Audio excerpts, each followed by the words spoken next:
So yun mga ka-e-bike, naka-promo pa rin yung ating two wheels na 1-to-1 mga ka-e-bike. So naka-promo pa rin yan for only 13,000, pero yung battery niya is for only 48 volts, 12 ampere. So maliit lang yung battery niya. Pero kung gusto niyo naman ng mas matagal malobat, pwede naman natin i-upgrade yung battery. Pwedeng ang i-install natin is 4820. So ito kasi yung 4812.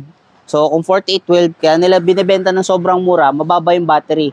So mas mabilis malobat. Ito naman is 48 volts, 20 ampere. So ito yung ginagamit sa mga 3 wheels na malalaki. So kung ito yung ikakabit mo rito, magaan, mas matagal malobat. So yun, para may mga idea rin kayo sa mga e-bike na binibili ninyo. So yun mga ka-e-bike, sa mga gustong mag-avail, sugod na sa Red Kingdom electric bike. So naka-promo siya.